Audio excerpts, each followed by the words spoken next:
mentioned that he referred to Maldives. I don't think he referred to the Pakistani constitution, which doesn't allow a non-Muslim to become a prime minister or the president of Pakistan.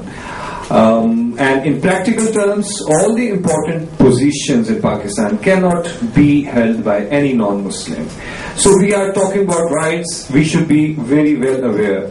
And the Supreme Court of Pakistan has time and again, as I have tried to explain in my write-up that is with you and in this presentation as well, and I will briefly go over that the Supreme Court of Pakistan, as it is currently constituted, is heavily inclined to invoke Islamic provisions of the Constitution, which is a very, very problematic development.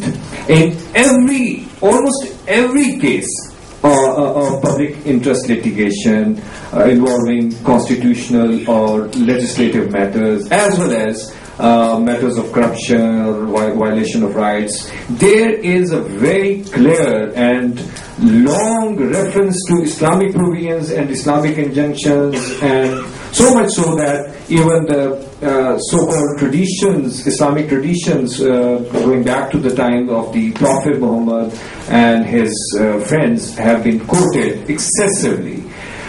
That is a very worrisome development, I think.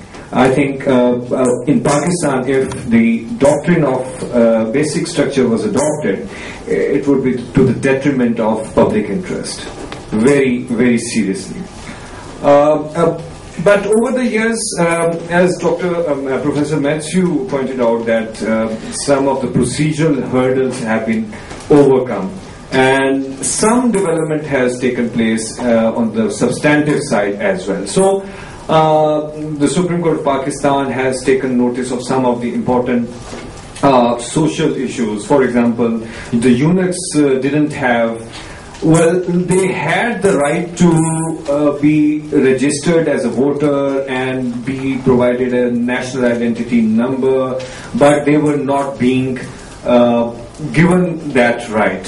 So Supreme Court has in past, some 4 years back, took up this case and made sure that eunuchs in Pakistan get registered as citizens of Pakistan, which was not the case earlier on, and they should also be granted the right to vote by being registered in the voters list.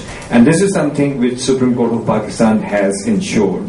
Similarly, the Supreme Court of Pakistan has also taken up some matters, though concerning individuals, but of public importance, and they may have served to exert some pressure on the executive bodies for the purpose of ensuring some alertness on their part. For example, if a man was murdered by a paramilitary force in Karachi, the case was taken up by the Supreme Court on its own motion, and this was not public interest litigation, and the Supreme Court ensured that investigation was carried out, and the accused were convicted. So there have been some other instances as well. But as I said, that it's all these developments are problematic. Our Supreme Court and the judges of the Supreme Court have certain background, and that background matters a lot. So if we are talking about enforcement of fundamental rights, human rights, then we need to know what kind of institutions do we have in our country, and for that matter in South Asia. I'm sure Professor Matthew also referred to the background of the judges, I think, or maybe Karamat Saab. We should be aware that Pakistani judiciary generally and Supreme Court in particular is dominated by middle class people. It's male dominated. There are just 5 judges, women judges in the 4 high courts of Pakistan, and there is no women judge in the Supreme Court of Pakistan. The Supreme Court of Pakistan is dominated by the Punjabi judges. I think there are 14 Punjabi judges out of 17. 12 out of 17. And most of the judges generally in the Pakistani superior judiciary is inclined toward being Islamist, religious. And that's why they invoke Islamic injunctions and Islamic traditions. Then there is baggage of history, which Kramat Ali Saab referred to, that there has been no democracy for most part of post-1947 independence of partition period. So all these judges are acting according to the kind of training they have received and the frame of mind and mindset that they develop during the more impressionable years of their lives. And I think there are a number of issues which we need to deal with. I have already talked about reliance on Islamic injunctions, and there is this particular provisions of the Constitution of Pakistan, which is Article 2A, Objectives Resolution, which is basically, all about Islam and how Islam provides, rights to the other religious denominations. And that's very problematic. Invoking Article 2A, and that's been a dominant feature of all the public interest litigations involving constitutional and legislative matters in Pakistan in recent 4 years or so. This is very, very problematic. And let me also tell you that Article 2A was inserted in the operative part of the Constitution of Pakistan from being merely a preamble to the Constitution since 1949 by a dictator whose name was General Zia.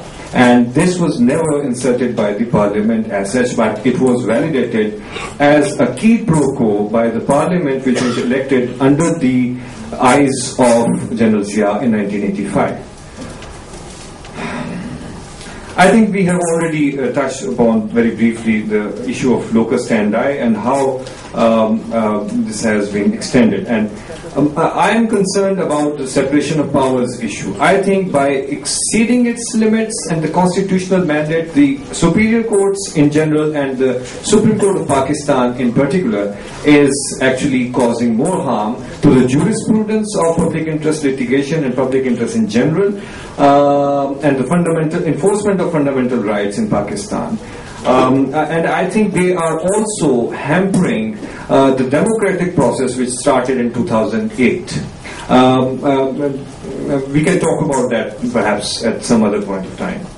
Also, there is another very serious issue. If a matter, any criminal matter, and I have just referred to the murder of a man, Sarfraz Shah, whose case was taken up by the Supreme Court of Pakistan, and so the court ensured the investigation and conviction of the accused. The problem is that while the Sarfraz Shah's case is one case which has been taken up by the Supreme Court of Pakistan, there are hundreds and thousands of such cases appearing on scene every year. What about those cases? So I think that the Supreme Court's interference in such matters, while it may be seen as good at one level, it can be problematic as well. And if the Supreme Court gets involved in such matters, which must start from the authority at the lowest level, the FIR, the first information report has to be registered, and the investigation has to be carried out, and the trial court has to carry out its own proceedings. If the Supreme Court takes up these cases and then makes certain orders for investigation against certain persons while actually mentioning the accused in its judgments, I think that is very problematic. Then lower courts are left with no choice in effect. How can the lowest criminal court in the land can defy the Supreme Court's orders? They must come up with some kind of a judgment which correlates to the order passed by the Supreme Court of Pakistan. So if the Supreme Court of Pakistan in its order actually identifies the persons who have been accused of murdering or violating certain fundamental rights. I'm not sure if the lower courts can divert from those directions, and they would be under pressure to, direct investigations by the investigating agency, which is the police, or for that matter, some other federal agency, in such a way which would be detrimental to the cause of the accused. This is contrary to the right to fair trial, which is incorporated in the Article 10A of the Constitution of Pakistan. So, from the public interest point of view, this is a very, very problematic development.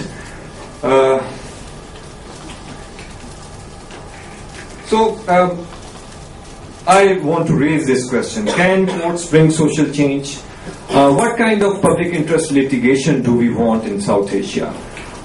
Should lawyers be too excited about public interest litigation that they would not care about any rules and principles to be followed by the courts? I think these are the points to ponder, and we can talk about these in our discussion. Thank you very much.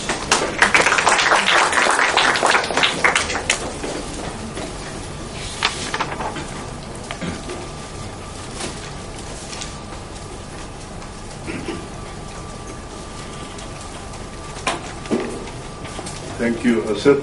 I would request Mr. Govind Sharma from Nepal and Mr. Nuwan from Sri Lanka to kindly come to the dais, and they are requested to make brief contributions to the discussion on public interest litigation with some